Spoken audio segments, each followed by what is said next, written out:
Okay, सो अब movement of water and xylem और plant absorb करता है large quantity of water from soil, लेकिन सिर्फ और सिर्फ 1 से 2% यूज होता है फोटोसिंथेसिस में, मेटाबॉलिक एक्टिविटीज में और मेंटेनेंस ऑफ टर्जिडिटी में, जबकि बाकी सारा लॉस हो जाते हैं इन the form of the transpiration and the guttation. Transpiration का मतलब है कि वाटर लॉस हो रहा है in the form of the water vapour, जबकि गटेशन का मतलब होता है वाटर का रिमूवल हो रहा है by hydathodes in the form of the droplets. इसको हम एक्सीड्यूशन भी कहते हैं और गटेशन भी कहते हैं। ठीक है, सो आपने सिर्फ और सिर्फ ये याद रखना है कि एसन ऑफ सेप क्या होता है। एसन ऑफ सेप का मतलब है जो अपवर्ड मूवमेंट हो रही है वाटर एंड डिजॉल्व मिनरल्स की from root to leaves through xylem tissue, इसको हम एसन ऑफ सेप कहते हैं। ठीक है, तो इसमें 4 थ्योरी होती है, इनको हम टेक थ्योरी कहते हैं। According to this theory factors such as transpiration, pull, adhesion, cohesion और टेंशन ये कंबाइन होती है to form a collective force that is mainly responsible for ascent of sap. जो अपवर्ड मूवमेंट हो रही है against the downward pull of the gravity, इसको हम एसन ऑफ सेप कह रहे हैं। और इसमें कुछ ना कुछ फोर्सेस हमें चाहिए होंगी, वो 4 होती हैं। तो बेसिकली मैं बताना शुरू करती हूँ। ट्रांसपायरेशन पुल का मतलब है कि जो पुलिंग फोर्स है ये जनरेट हो रही है लीव्स में ड्यू टू ट्रांसपायरेशन। एडिशन और कोहेजन हम बहुत दफ़ा कर चुके हैं। जो अट्रैक्शन हो रही है बिटवीन दी वाटर मॉलिक्यूल्स, जिसको हम कोहेजन कहेंगे, और अट्रैक्शन हो रही है between water molecules and the walls of the container जिसमें वाटर प्रेजेंट है, उसको हम एडिशन कहेंगे। लाइक हमने जब बायोमॉलिक्यूल्स किया था तब हमने पढ़ा था कि सिमिलर स्ट्रक्चर्स और अनलाइक स्ट्रक्चर्स में हो रही होती है एडिशन और कोहेजन। उसके अलावा टेंशन है, तो टेंशन का मतलब है जो हाइड्रोजन बॉन्ड हुए हुए होते हैं, हाइड्रोजन बॉन्डिंग बनी हुई होती है अमंग वाटर मॉलिक्यूल्स, इसको हम टेंशन कहते हैं। ऐसा तो नहीं है ना कि वाटर टूट जाता है, वाटर में टेंशन होती है, हाइड्रोजन बॉन्डिंग होती है जिसकी वजह से वो टूटते नहीं हैं, वो बिखरते नहीं हैं, वो बॉन्ड बना लेते हैं। सो यही है सिर्फ एसन ऑफ सेप। और इसमें हमने अबाउट दी एक थ्योरी होती है ना, ट्रांस रूट प्रेशर थ्योरी। तो रूट प्रेशर थ्योरी में हम पढ़ते हैं कि प्रेशर होता है रूट ऑफ जाइलम में और मैक्सिमम वैल्यू रिकॉर्ड हुई है सेल में अप टू 800 किलो पास्कल। एक हाइड्रोस्टैटिक प्रेशर होता है और सफिशिएंट होता है फॉर हायर प्लांट्स, ताकि उसकी वजह से प्रेशर लगे और मूवमेंट हो, अपवर्ड मूवमेंट हो वाटर की, डिजॉल्व मिनरल्स की। जबकि जो लोअर प्लांट्स होते हैं उनमें ये वैल्यू बहुत कम होती है और उनमें होती है up to the 100 to 200 kilo pascal.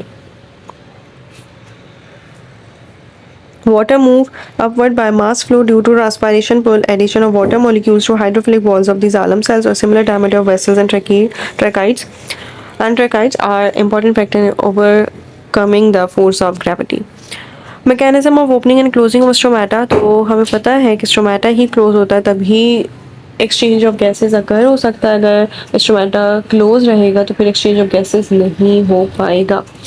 तो स्ट्रोमाटा होता क्या है, स्ट्रोमाटल ट्रांसपायरेशन भी होती है, स्ट्रोमाटा सिंगल स्ट्रोमा कहते हैं, और ये पोर्स होता है जिनके through water in the form of the vapours escape कर रहे होते हैं into the outer atmosphere from the leaves.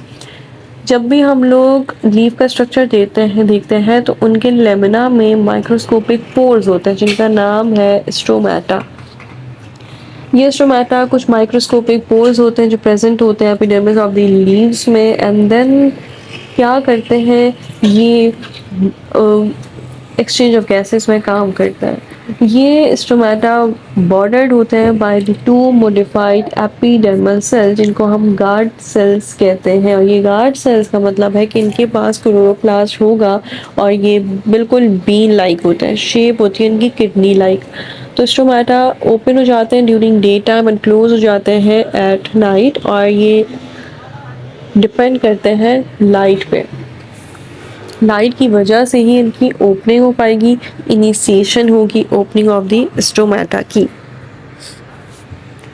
सो यहाँ पे सिर्फ यही लिखा हुआ है कि change in water potential result होता है फ्रॉम द ऑस्मोटिक चेंजेस। अच्छा, इसका ये मतलब है कि फ्लैसिड कब होगा और टर्जिड कब होगा।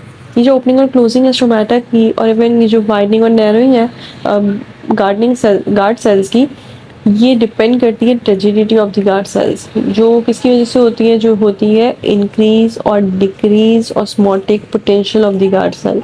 जो चेंजेस आ रही है ना वाटर पोटेंशियल में, इसकी वजह से वाटर मूव करता है इन और out of the guard cell. If water move in, soil expand हो जाएगा, टर्जिड हो जाएगा। और अगर सेल का जो वाटर है वो मूव कर रहा है आउटसाइड, तो वो फ्लेसिड हो जाएगा, वो सुकर जाएगा।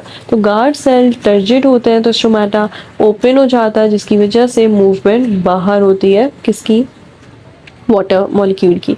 और जब like exchange of gases take place होगा ना between the guard cells and surrounding mesophyll cells, तो बस आपने ये याद रखना है कि कुछ फैक्टर्स होते हैं जो इन्फ्लुएंस करते हैं opening and closing of the stomata. Light होती है, पहले मैं बता चुकी हूँ, कंसंट्रेशन ऑफ पोटेशियम आयंस होता है। यही इंडिकेट करते हैं कि टर्जिडिटी ऑफ गार्ड सेल्स कितनी ज़्यादा हो चुकी है और अब स्टोमेटा को क्लोज होना है, मतलब गार्ड सेल्स को क्लोज होना है या फिर ओपन होना है। During day time guard cells actively transport कर रहे होते हैं पोटेशियम आयंस को फ्रॉम द नेबरिंग सेल्स।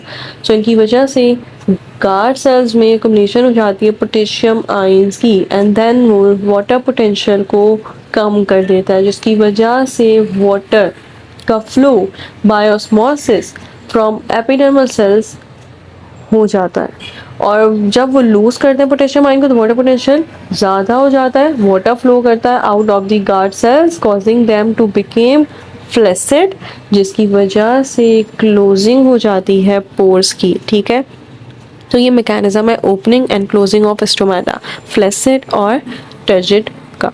अच्छा, ट्रांसलोकेशन ऑफ ऑर्गेनिक सॉल्यूट्स है फ्लोम ट्रांसलोकेशन। तो ट्रांसलोकेशन का मतलब है कि movement of prepare food organic solutes to different parts of the plant body, और ये हम पढ़ रहे हैं फ्लोम ट्रांसलोकेशन। तो मतलब है कि जो मूवमेंट हो रही है प्रिपेयर फूड की, ये हो रही है थ्रू फ्लोम टिश्यूज, इसको हम कह रहे हैं phloem translocation, translocation of the organic solutes. Sourcing movement, ये पैटर्न ऑफ डायरेक्शन है ट्रांसलोकेशन का, सोर्स टू सिंक। सोर्स का मतलब है कि वो एरिया जो सप्लाई कर रहा है फूड को, जैसे लीव्स जहाँ पे मैन्युफैक्चरिंग हो रही होती है ऑर्गेनिक कंपाउंड की, एंड देन वो सप्लाई कर रहे हैं फूड को towards the other part of the plant body जहाँ पे यूटिलाइज होना चाहिए। तो सिंक वो टर्म है, वो एरिया जो यूटिलाइज कर रहा है फूड को। यहाँ पे लिखा हुआ है अब के पाथवे है जो फ्लो कर रहा है डेवलपमेंट और changes at some sink and source tissues और are interconvertible during the development of the plant, developing and germinating seed, developing and maturing seeds. So ये तो हो गई सोर्स सिंक मूवमेंट। इसके अलावा मैं ज़रा आपको बता देती हूँ कि जो ऑर्गेनिक सॉल्यूट की हम बात करें तो कंपोजिशन क्या होती है। तो कंपोजिशन में बस आपने ये याद रखना है थोड़ा बहुत कि कंपोजिशन में 90% ड्राई मैटर सक्रोज होगा, केन शुगर और अदर ऑर्गेनिक कंपाउंड्स होंगे। रिमेनिंग 10% बच रहा है वो अदर ऑर्गेनिक कंपाउंड्स होंगे। ओके, सो अब फ्लोम लोडिंग है और फ्लोम अनलोडिंग है। लोडिंग का मतलब है किसी चीज़ को लोड करके पहुंचाना, और अनलोडिंग का मतलब है वहाँ जाके छोड़ देना। तो सिर्फ और सिर्फ आपने यही याद रखना है कि जो सक्रोज है वो एक्टिवली ट्रांसपोर्ट होता है from lower concentration, of course from lower concentration to higher concentration जा रहा है, तो ये एक्टिवली ट्रांसपोर्ट होता है into sieve elements in the step, जिसको हम फ्लोम लोडिंग कहते हैं। The pathway of phloem loading में भी आता है सेम्प्लास्टिक और एपोप्लास्टिक, डिपेंड करता है उसकी स्पीशीज पे। और सक्रोज सीव एलिमेंट्स में एक्सपोज हो जाते हैं away from the sucrose tissue, long distance transport और फाइनली फोटो एसिमुलेट्स और सक्रोज अनलोड हो जाते हैं at the sink in a process जिसको हम फ्लोम अनलोडिंग कह रहे हैं। ये जो लोडिंग और अनलोडिंग हो रही होती है, ये ऐसा होता है कि जो सक्रोज है ना सिंथेसाइज होता है cytosol of the mesophyll cells, और ये सक्रोज ट्रांसलोकेट होता है from the mesophyll cells to the vicinity of the sieve elements in the smaller veins of the leaves. Sieve elements ही हमने कहा था कि ट्रांसलोकेट कर रहे होता है फ्लोम टिश्यूज में। तो इसमें क्या होता है कि जो सक्रोज है ये रिड्यूसिंग एजेंट नहीं होता, नॉन रिड्यूस होता है, तभी आगे पीछे किसी से भी बॉन्ड नहीं बना सकता, रिएक्ट नहीं कर सकता, और जैसे सक्रोज को लोड करेंगे वैसे ही अनलोड करेंगे। अच्छा, लॉन्ग डिस्टेंस और शॉर्ट डिस्टेंस है, तो जब भी साइटोसोल से सीव एलिमेंट्स में सक्रोज जा रहा है तो इसको हम शॉर्ट डिस्टेंस कहते हैं, जबकि लॉन्ग डिस्टेंस का मतलब है कि एक जगह से मेसोफाइल सेल से वो पूरा का पूरा अनलोडिंग पाथवे पे जा रहा है, जैसे कि रूट्स वगैरह हैं उनको काम करना है, तो वहाँ पे जो जा रहा है ना वो जा रहा है अनलोडिंग हो रही है, और वो लॉन्ग डिस्टेंस पाथवे है। अब प्रेशर फ्लो हाइपोथेसिस है, तो इसको भी हम डिटेल में नहीं करेंगे, बस जल्दी जल्दी करेंगे। जो प्रेशर फ्लो है या मास फ्लो थ्योरी है, ये एक पैसिव ट्रांसपोर्ट होता है और वाटर मूव करता है फ्लोम से बाय ऑस्मोसिस। प्रेशर ग्रेडियंट होता है फ्रॉम सोर्स टू सिंक, जो कॉज करता है translocation from area of higher hydrostatic pressure then source to the area of the lower hydrostatic pressure the sink. तो बस आपने ये याद रखना है कि प्रेशर ग्रेडियंट की वजह से ये फ्लम लोडिंग और अनलोडिंग होती है the source of the sink.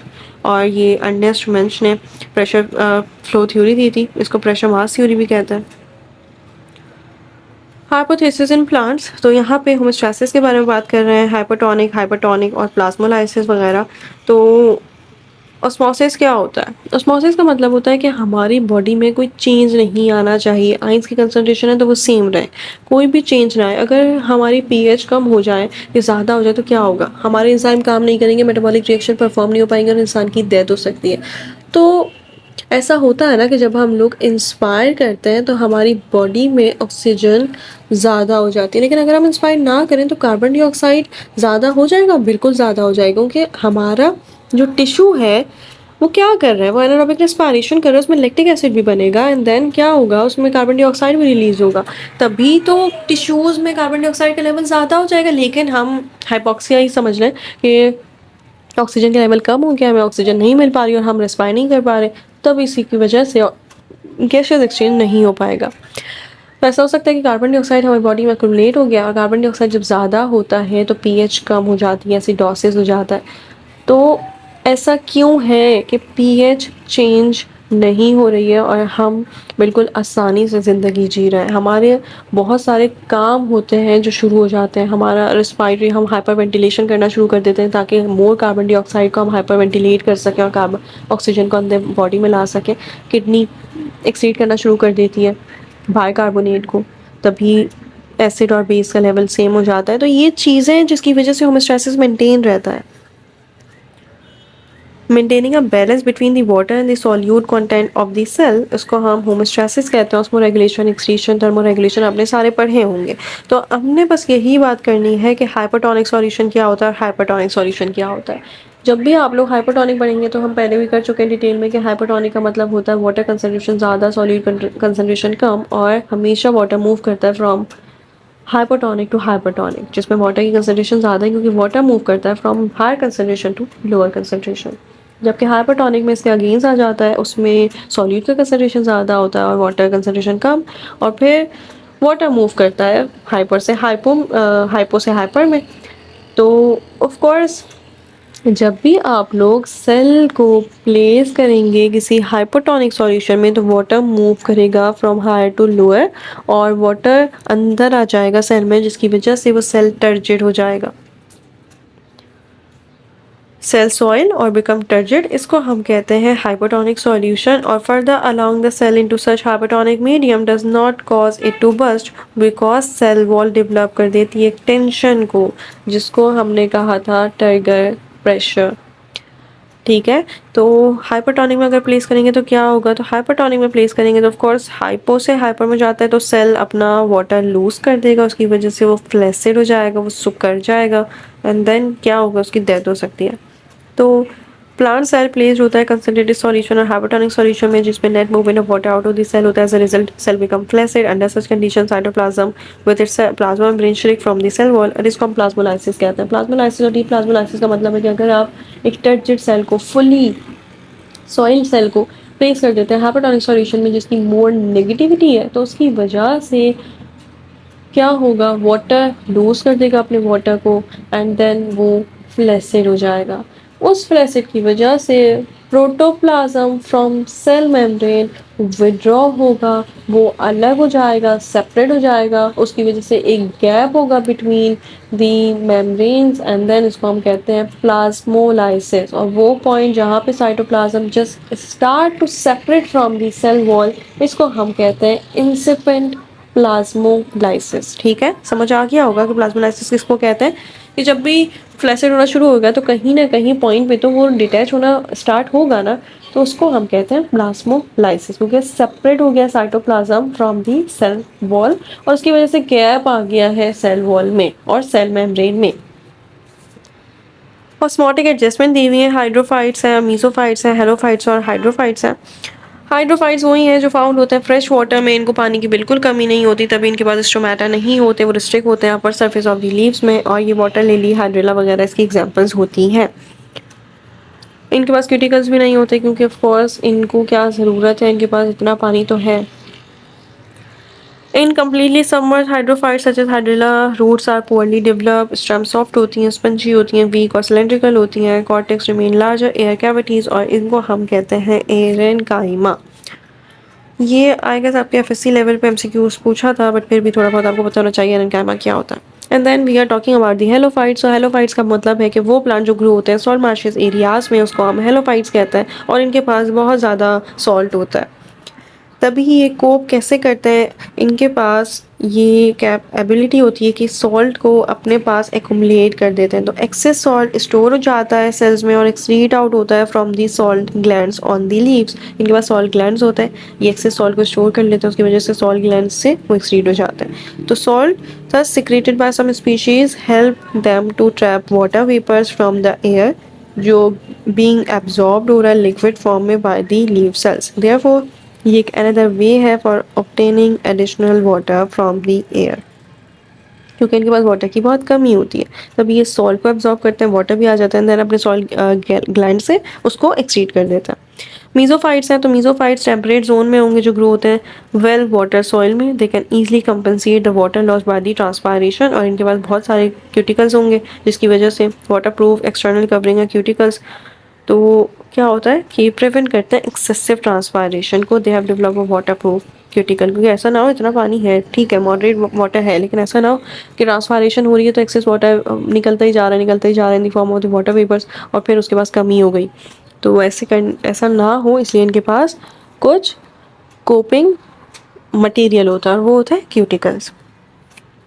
इसके अलावा ज़ीरोफाइट्स हैं, सबको पता होता है ड्राई प्लेसेस जैसे डिजर्ट है, स्टीप हिल्स है, हाई एल्टीट्यूड्स हैं, उनके पास ऑफ कोर्स ड्राई वेदर होगा, ड्राई प्लेसेस होंगे, उनके पास वाटर की कमी होगी, तो वो ज़ीरोफाइट्स हैं। Under such condition water potential xerophytes of cell और एयर बहुत लो होती है और ये डेवलप करते हैं फॉलोइंग एडेप्शंस। यहाँ पे आपने सिर्फ ये याद रखना है कि ये डेवलप करते हैं वर्टिकल रूट्स को for their better absorption of water from the soil as seen in the banyan and acacia. और other plants such as cactus have superficial horizontal roots जो एब्जॉर्ब करती हैं वाटर को before it evaporates from the soil. So बहुत ज़्यादा ही अंदर तक roots होती हैं, इसकी वजह से एब्जॉर्प्शन होती है बहुत अच्छी, रिडक्शन हो जाता है, स्टोमेटा का नंबर बहुत रिड्यूस हो जाता है जिसकी वजह से ट्रांसपायरेशन नहीं हो पाती, वाटर एवोपरेट नहीं हो पाता, लूज नहीं हो पाता। Second type of stomata present होता है जो डेवलप होता है हेरी एपिडर्मिस में। फोल्डिंग होती है लीव्स की, रिडक्शन होती है साइज ऑफ द लेमिना की, मोडिफिकेशन हो जाते हैं इनटू स्पाइंस ताकि लीव्स का साइज कम होगा तभी स्टोमेटा भी कम होंगे, स्टोमेटा कम होंगे तो फिर उसमें ट्रांसपायरेशन नहीं हो पाएगी, एक्सेसिव वाटर लॉस नहीं हो पाएगा, उसकी वजह से ट्रांसपायरेशन का रेट डिक्रीज हो जाता है। अब थोड़ी अडेप्टेशन पढ़ लेते हैं प्लांट्स की to lower and high plants. वैसे ये हम लोग होमोस्टैसिस में अच्छे से कर चुके हैं। आपको पता है कि लो टेम्परेचर और हाई टेम्परेचर दोनों ही बहुत ज़्यादा ज़रूरी है। हाई टेम्परेचर बहुत इजी है क्योंकि मोर हार्मफुल होता है than the low temperature since enzyme denature हो जाते हैं, डिस्ट्रास्टेंस होता है फॉर मेटाबॉलिज्म परफॉर्म नहीं हो पाता, तो इसकी वजह से प्लांट ट्रांसपायरेशन को इंक्रीज़ कर देते हैं। जितना ज़्यादा टेम्परेचर होगा उतना ज़्यादा ट्रांसपायरेशन होगी एंड देन एट 40 सेल्सियस और above most of the plant cells synthesize heat shock protein जो प्रोटेक्ट करते हैं इंजाइम्स को, और कुछ अदरवाइज ये होता है कि ये ओवर हीटिंग से बचाते हैं such as shiny cuticles, small leaf surface area और विल्टिंग वगैरह। तो उसकी वजह से ये हाई टेम्परेचर से प्लांट्स बच सकते हैं, जबकि लो टेम्परेचर ज़रा कंफ्यूजिंग होता है। लो टेम्परेचर इफेक्ट करता है प्लाज्मा मेम्ब्रेन को क्योंकि फिर ट्रांसपोर्ट ऑफ सॉल्यूट नहीं हो पाता, तो ये करता क्या है कि अनसैचुरेटेड फैटी एसिड्स को फॉर्म कर लेता है जो ऑयल होता है और उसको लिक्विड मीडियम में ही रहने देता है, जिसकी वजह से फ्रक्टोज से फ्रक्टेंस बनता है और साइटोसोल सुपर कोल्ड हो जाता है, बट आइस की फॉर्मेशन नहीं होगी, आइस क्रिस्टल नहीं बनेंगे साइटोसोल में, सिर्फ और सिर्फ सेल वॉल में बनेंगे, जिसकी वजह से ये कोपिंग मटेरियल होता है। Low temperature affect the fluid nature of the plasma membrane of the plant cell और ये अल्टीमेटली रिलेटेड होता है to affect the transport of solute across the membrane. Under such condition plant cell increase करेगा proportion of unsaturated fatty acid which is oil and prevent करता है crystal formation को। ये जो low temperature at the level of the freezing point cause करेगा crystal formation को इन दी cell wall और ये अवॉइड होता है by the plants inhibiting cold region by developing freezing tolerance in which the composition of solutes of cell is altered in this way कि ice crystal form हो जाएंगे cell wall में rather than the cytosol and then cytosol super coil हो जाएगा below the freezing point without the formation of the ice और इसकी वजह से गोपिंग मटेरियल होता है। इफेक्ट तो नहीं किया ना साइटोसोल को। अब ग्रोथ और डेवलपमेंट है प्लांट्स की, तो यहाँ पे एपिकल मेरिस्टम दिया हुआ है और टारगेट प्रेशर दिया हुआ है, हम पहले ही कर चुके हैं, ये हम नहीं करेंगे। सपोर्ट इन प्लांट्स है, पेरेंट कायमा टिश्यूज़ हैं, कॉलन कायमा, सेकेंड कायमा, ट्रेकाइट्स हैं, वेसल्स हैं। अच्छा, थोड़ा बहुत पढ़ लेते हैं।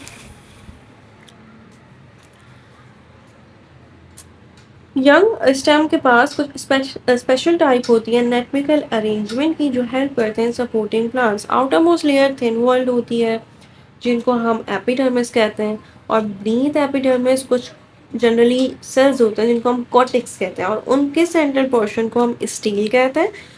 This type of stem depend for its metabolic support in the following tissues: thin wall parenchyma, जिसके बाद rigidity होती है, thick wall living tissues like parenchyma, dead tissues like sclerenchyma, and steel the cylindrical core of the vascular bundle। तो parenchyma एक simplest tissue है जो found होता है एपिडर्मिस, कॉर्टेक्स एंड पिथ में। ये रिलेटिवली अनस्पेशलाइज्ड वेजिटेटिव सेल्स हैं। होल बॉडी बेरियोफाइट्स की इसी से मिलकर बनी हुई होती है और याद रखने वाली बात यह है कि बस ये थिन प्राइमरी वॉल्स होते हैं, इनके पास सेकेंडरी वॉल्स नहीं होते। अगर ये सेल्स लूज करते हैं वाटर को तो ये लूज कर देते हैं टर्जिडिटी को, जिसकी वजह से इनकी विल्टिंग हो जाती है और देयरफॉर ये सेल्स इंपॉर्टेंट होते हैं for support and shape of the soft plant, क्योंकि मेरे फैट्स की पूरी बॉडी इन्हीं से मिलकर बनी हुई होती है। तो अगर ये वाटर को लूज कर देते हैं तो ऑफकोर्स ये फ्लैसिड हो जाएंगे, सुकर जाएंगे। कॉलन का another type of simplest tissue की इंपॉर्टेंट होती है to provide support in the plants और ये लिविंग टिश्यूज़ हैं, मोर एलोंगेटेड होते हैं और इनकी वॉल्स इरेगुलर थिकेंड होती है जिसकी वजह से ये एजेस जो होते हैं ना, इनके एजेस जो किनारे होते हैं वो मोर प्रोमिनेंट होते हैं। अगर आप इनको अंडर द माइक्रोस्कोप देखेंगे, आई गेस फर्स्ट ईयर में ही प्लांट्स क्वेश्चन है ना, तो उसमें अंडर द माइक्रोस्कोप हर सेल का पार्ट दिखाते हैं। उसमें देखा होगा कि उनके वॉल्स इरेगुलरली थिकेंड होते हैं।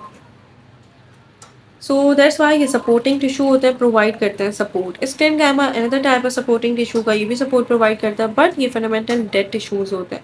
याद रखने वाली बात यही है कि कॉलेनकाइमा लिविंग टिश्यूज़ हैं, स्क्लेरेंकाइमा डेड टिश्यूज़ हैं। यूनिफॉर्म थिकनेस होती है इनकी भी, मतलब कि जो हमारा पेरेंकाइमा था वो थिन वॉल था। हेविली लिग्निफाइड होते हैं, लिग्निन बहुत ज़्यादा इनके पास होगा और जो स्ट्रेंथ देता है प्लांट बॉडी को। फाइबर्स एलोंगेटेड सेल्स हैं, टेपर्ड एंड्स होते हैं, टफ होते हैं, स्ट्रॉन्ग होते हैं बट फ्लेक्सिबल। वाइल जो हमारे सेक्लेरेट्स हैं वो वेरिएबल होते हैं, इरेगुलर इन शेप होते हैं। ट्रैकाइड्स हम पहले बहुत डिटेल में कर चुके हैं, ये एलोंगेटेड होते हैं, टिब्यूलर होते हैं, ट्यूब लाइक होते हैं। लिग्निफाइड डेड सेल्स होते हैं जिनके पास होलो कैविटीज़ होती हैं, जाइलम में होते हैं, सपोर्टिंग टिश्यू होते हैं, सपोर्ट प्रोवाइड करता है, ट्रांसपोर्ट करते हैं वाटर रिजॉल्व ऑर्गेनिक सॉल्ट्स को। जबकि वेसल्स ट्रैकाइड्स लाइक ही होती हैं लेकिन इनके पास कोई ट्रांसवर्स वॉल्स नहीं होती, end to end forming like structure होता है, तभी हम इसको कहते हैं कि ये फॉर्म कर रहा है एक पाइप लाइन स्ट्रक्चर। जालम में ही होगा और एक करता है लाइक ऑफ कोर्स ट्रैकाइड्स की तरह ही काम करेगा, सपोर्टिंग मीडियम प्रोवाइड करेगा, सपोर्ट प्रोवाइड करेगा और डिजॉल्व करेगा वाटर को and dissolve organic salts. Annual rings का मतलब होता है कि कुछ प्लांट्स होते हैं टेम्परेट रीजन के जो अक्मुलेट करते हैं सेकेंडरी जालम को इन the form of the concentric layers, उसको हम एनुअल रिंग्स कहते हैं और इसकी वजह से हम एक्यूरेटली एस्टिमेट कर सकते हैं एज ऑफ ओल्ड ट्री। इनके पास दो लेयर्स होती हैं, जोन्स होते हैं। Basically inner zone spring would होगी जिसके बाद लार्जर वेसल्स हैं और आउटर जोन समर वुड है जिसको हम ऑटम वुड भी कहते हैं और इनके बाद स्मॉलर वेसल्स होंगी। इसकी वजह से बस आप ये पूछ सकते हैं कि ये किस लिए यूज होते हैं, तो ये एस्टिमेट करते हैं age of old tree can be use by counting annual trees. Now we are talking about the growth responses in plants, growth hormones, growth regulations. Of course, हमें पता है कि certain chemicals produced by plants have a profound effect on their subsequent growth and development और उसी की वजह से उनकी growth हो रही होती है। उनको हम कहते हैं phytohormones या फिर plant hormones और ये synthesize होते हैं plants में minute concentration, मतलब बहुत minor concentration होगी इनकी, बहुत कम होंगे बिल्कुल माइक्रो की तरह और एग्जर्ट करेंगे अपने effect either bye altering gene expression, activating और इनहिबिटिंग एंजाइम या फिर चेंज कर देंगे प्रॉपर्टीज ओके, सो अब काइंड्स हैं। काइंड्स में हमने 5 काइंड्स पढ़नी होती हैं। ऑक्सिन पढ़ना होता है, गिबरेलिन और साइटोकाइंस, एब्सिसिक एसिड और एथीन। ये ऑक्सिन है, ये ग्रीक वर्ड है और इसका मतलब होता है टू इंक्रीज। एक क्लासिकल काइंड है प्लांट हार्मोन की और फर्स्ट है major plant hormone to be discover. इसका काम होता है कि डेवलपमेंट और ग्रोथ में काम करता है, सेल की डिवीजन को, सेल की इनलार्जमेंट को स्टिमुलेट करेगा and then of course length of plant को इंक्रीज करेगा। इनिशिएशन करता है रूट्स की, like initiate the development of the roots. Abscission होती है growth of fruit, parthenocarpy, apical dominance, weedicide. किसके रोल है? ये है हमारे ऑक्सिन के रोल। लाइक वेडिसाइड क्या होता है कि जो ऑक्सिन है ना, वो एक सिलेक्टिव वीट किलर है। तो ये ऑक्सिन यूज होता है to kill weeds in the lawns and the cereal crops. Even parthenocarpy का मतलब होता है कि ये हेल्प करता है in producing parthenocarpic seedless fruits. Auxin produce होता है यंग प्लांट्स में एंड देन ही प्रमोट करता है ग्रोथ ऑफ दी फ्रूट्स को।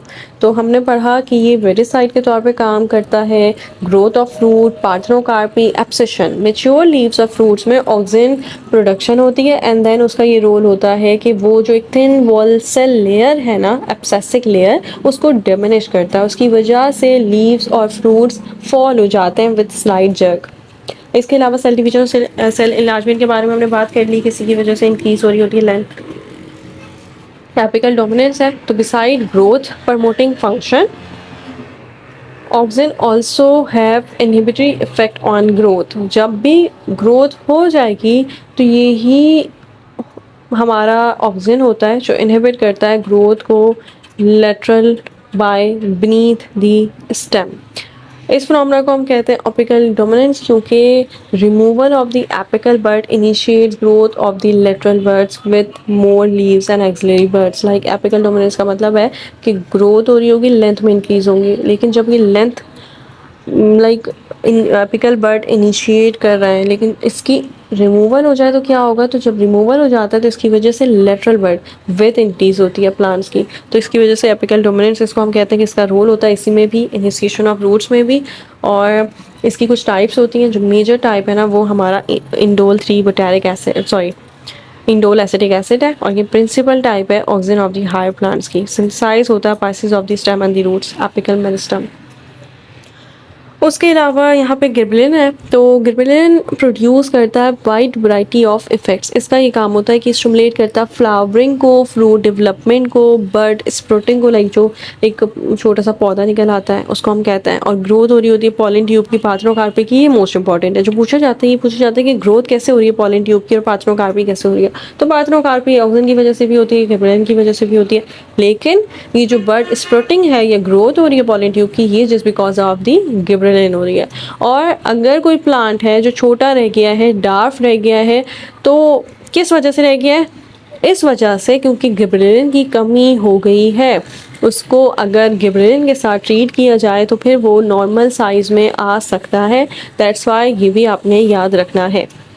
ओके, यहाँ पे वही सब कुछ लिखा हुआ है, आप पढ़ सकते हैं। उसके बाद साइटोकाइंस हैं, तो ये एक ग्रुप ऑफ सब्सटेंस है जो नेचुरली और सिंथेटिक दोनों होता है। आप इसको प्रोड्यूस भी कर सकते हैं और नेचुरली भी हमें मिलता है, कोकोनट मिल्क से मिलता है और हेरिंग स्पर्म डीएनए से भी। साइटोकाइंस फिश के यीस्ट एक्सट्रैक्ट भी है साइटोकाइन। जबकि अगर सिंथेसाइज करना हो तो क्या करेंगे?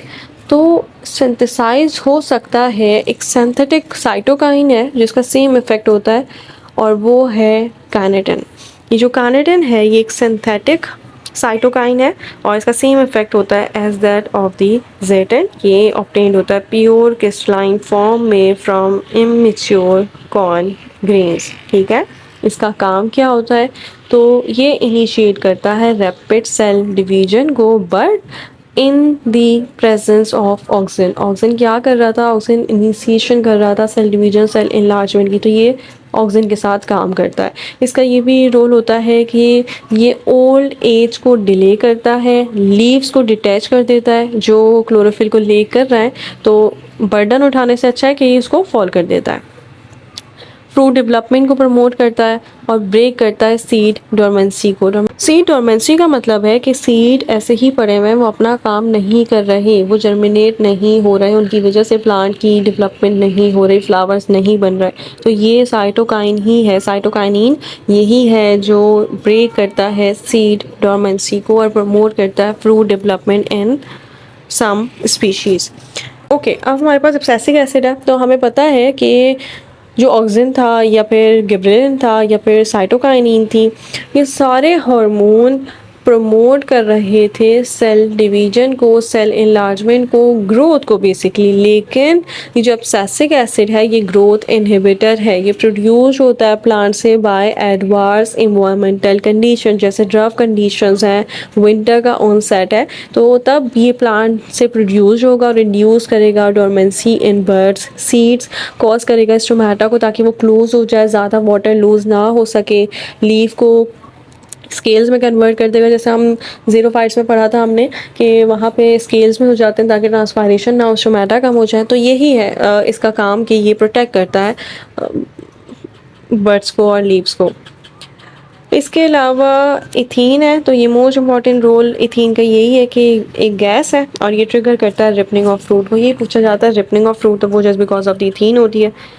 इसके अलावा आपने बस यही याद रखना है कि इसकी वजह से लीफ एब्सेशन और जो डोमेंसी है वो ख़त्म होती है, डिस्ट्रॉय कर देता है। अगर लाइक क्या होता है कि इफेक्ट करता है permeability of the cell membrane, जिसकी वजह से इंजाइम जो रिस्पॉन्सिबल है for destroying chloroplast with the result of the red and yellow colours, वो क्या होते हैं, वो अनमास्क हो जाते हैं और फिर फ्रूट रिपन कलर में एज्यूम हो जाते हैं।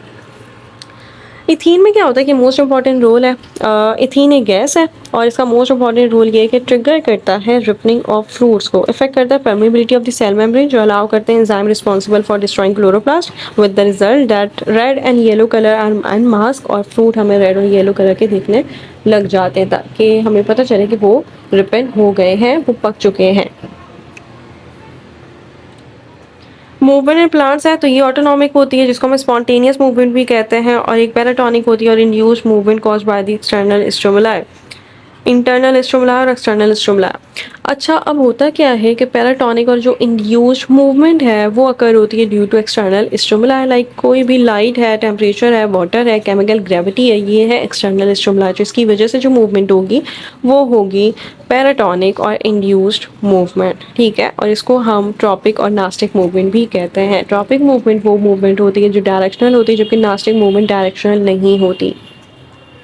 सो ट्रॉपिज्म और ट्रॉपिक मूवमेंट एक ग्रोथ रिस्पॉन्सेस मूवमेंट है जो रिजल्ट करती है curvature of the whole plant organ और away from the stimuli. Of course positive भी होगी, नेगेटिव भी होगी, अवे फ्रॉम द स्टिमुलाई भी होगी और टुवर्ड्स द स्टिमुलाई भी होगी। तो बस आपने यही चीज़ है जो अभी तक याद रखनी है। इसके अलावा इसमें एग्जांपल्स दी भी होती हैं, टाइप्स दी भी होती हैं। तो फोटोट्रॉपिज्म में वही कर्वेचर ऑफ मूवमेंट जो टेक प्लेस हो रहा है जब लाइट एक्सपोज कर रहा है, light coming only from the one direction, तो इसको हम फोटोट्रॉपिज्म कहेंगे। लाइक लाइट की वजह से मूवमेंट हो रही है। Photo means light and tropos means turn. Geotropism है और ये मतलब है कि मूवमेंट कॉज हो रही है response to gravitational stimulus. Positive भी होगी जो ऑब्जर्व होगी in the primary roots, roots हमेशा ग्रेविटी की तरफ जा रही होती हैं, और नेगेटिव होगी जो शूट होंगे तो वो towards like away from the gravity जा रहे होंगे। कीमोट्रॉपिज्म होता है केमिकल, केमिकल टर्न हो रहा है, ये होता है cause due to the chemical, और इसमें आप पॉली ट्यूब की एग्जांपल ले सकते हैं क्योंकि हमेशा एक केमिकल ही है जो आता है। जो पॉलन ट्यूब है वो ग्रो करता है through the style towards ovary due to chemical stimulus. उसके बाद हाइड्रोट्रॉपिज्म है, तो hydro means water and tropos is equal to turn, तो ये मूवमेंट ऑफ वाटर ऑर्गन है, ये रिस्पॉन्स टू वाटर स्टिमुलाई होगी, इसको हम हाइड्रोट्रॉपिक मूवमेंट कहते हैं। इसके अलावा थिग्मोट्रॉपिज्म में जो थिग्मो मतलब टच होता है, सबसे ज़्यादा इसमें प्रॉब्लम होती है।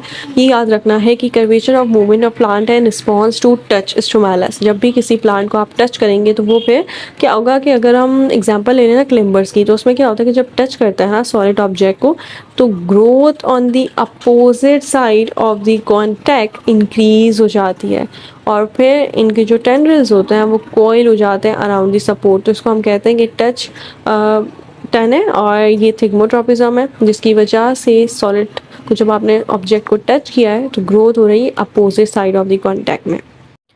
Response of plant to relative length of the day and night, इसको हम फोटो पेरिडिज्म कहते हैं। ये जो लेंथ ऑफ डे है ना, ये लाइट पीरियड मार्क इन्फ्लुएंस करता है on the behaviour of the plants, particularly on the flowers. इसको हम कहते हैं कि जो रिस्पॉन्स है प्लांट्स का ये है to relative length of the day and night photoperiodism. Day long day plants हैं तो उसमें आपने सिर्फ lettuce, spinach, radish, sugar beet इसको याद रखना है। तो ये प्लांट्स रिक्वायर करते हैं लॉन्ग फोटो पीरियड और short night for their flowering. और long day plants flower only when the light period exceed a certain critical length in each 24 hours line, like average होना चाहिए is about, but an average is about 23 hours to 14 hours. 14 घंटे से ज़्यादा light पड़नी चाहिए तभी ये flower को शो करेंगे। बहुत इजी है, बस थोड़ा कॉन्सेप्ट आपने याद रखना है कि शॉर्ट डे प्लांट्स वही हैं जिनको रिक्वायर है short days but long night. जैसे कॉकलीबार तो उसको 14 घंटे चाहिए होंगे ताकि फ्लावरिंग हो सके नाइट ही, क्योंकि लॉन्ग नाइट है as compare to the days. जबकि डे न्यूट्रल प्लांट वही है जो डिफ्रेंशिएट होता है, जितनी लाइट पड़े, जितने बड़े दिन हो, जितनी बड़ी नाइट हो, उनको कोई फ़र्क नहीं पड़ता, जैसे कॉटन एंड दी टोमेटो। इसके अलावा role of phytochrome in photoperiodism है, तो इसमें हम ये मेजरमेंट जो फोटो पीरियड की करते हैं शॉर्ट और लॉन्ग डे प्लांट्स में, ये डिपेंड करती है लाइट सेंसिटिव पिगमेंट जिनको हम फाइटोक्रोम्स कहते हैं, और ये डिस्ट्रीब्यूट हुए हुए होते हैं प्लांट्स में मिनट क्वांटिटीज़। एक होता है रेड लाइट इफेक्ट और एक होता है फार रेड लाइट इफेक्ट। जो रेड लाइट इफेक्ट है वो लॉन्ग डेज में होगा, जो फार रेड लाइट इफेक्ट है वो नाइट में होगा।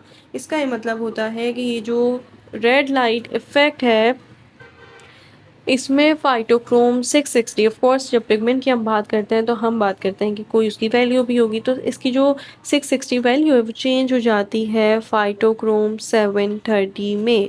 ये रेड लाइट इफेक्ट स्टिमुलेट करता है जर्मिनेशन को, इंड्यूस करता है formation of plant pigment, stimulate करता है फ्लावरिंग को in long day plants, inhibit करता है फ्लावरिंग को इन नाइट, शॉर्ट नाइट, हम लॉन्ग नाइट कह सकते हैं या शॉर्ट डे प्लांट्स कह सकते हैं। इनहिबिट करता है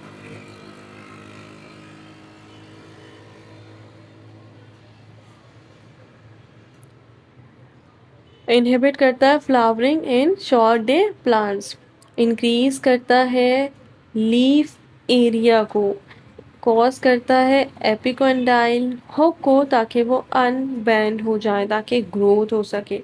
तो यहाँ पे सिर्फ यही है कि इंटर कन्वर्टिबल फॉर्म्स होती हैं। इनएक्टिव फॉर्म में फाइटोक्रोम पी आर रेड जो कन्वर्ट हो जाती है active form P F R में। तभी मैंने कहा था कि रेड लाइट इफेक्ट यही होता है कि फाइटोक्रोम 660 चेंज हो जाती है into phytochrome 730। Another day light has been both red and far red light। जो रेड लाइट है वो प्रीडोमिनेंट होती है डे टाइम में और पी आर कन्वर्ट हो जाती है पी एफ आर में जब स्टोर हो जाती है इन द लीव्स। और onset of flowering seems to be determined by the balance between the two forms of the phytochrome pigment. जबकि अभी मैंने जो रेड लाइट इफेक्ट पढ़ाया है वो उसका अपोजिट हो जाएगा इन दी फार रेड लाइट इफेक्ट। उसमें फाइटोक्रोम 730 चेंज हो जाएगा इंटू फाइटोक्रोम 660।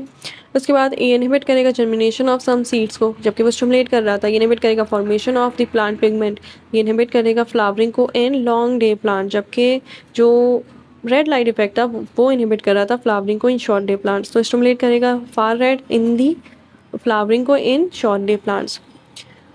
और यही फार रेड लाइट है जो प्रिवेंट करती है increase in the leaf area. Vernalization, तो वर्नलाइजेशन में हम ये पढ़ते हैं कि जो प्रमोशन हो रही है फ्लावरिंग की, वर्नलाइजेशन में हम ये पढ़ते हैं कि जो प्रमोशन है फ्लावरिंग की by cold temperature given to the seeds और यंग प्लांट्स, ये प्रोसेस है वर्नलाइजेशन। जो इफेक्ट है ना लो टेम्परेचर का वो अप्लाई होता था earlier stages of the development, और इसका बहुत इफेक्ट होता है later stages of the development पे। लाइक पाइन सीड्स हैं वो जर्मिनेट नहीं करते जब तक उनको कोल्ड टेम्परेचर ना दिया जाए। तभी बहुत सारे सीरियल्स लाइक व्हीट है, राइस है, वो एक्सर्ट होते हैं टू वराइटीज़ में, रेसेस में, एनुअल और स्प्रिंग और बाइनियल और विंटर। तो यही हम कहते हैं कि इनको कोल्ड टेम्परेचर दिया जाता है जिसकी वजह से जर्मिनेशन हो जाती है और फिर हमें मिल जाता है। लो टेम्परेचर पे भी हमें सीड्स मिल जाते हैं। So that's it. So that's it. इंशाल्लाह मेरी पूरी कोशिश है कि मैं जल्दी से सिलेबस कंप्लीट करवा दूँ। आई गेस इम्यूनिटी का चैप्टर रह गया, मोस्ट प्रोबेबली इसी वीक में हम कर लेंगे। जब तक के लिए अल्लाह हाफिज़। All the best to all of you. इंशाल्लाह you all will make it with good marks. Just believe in yourself.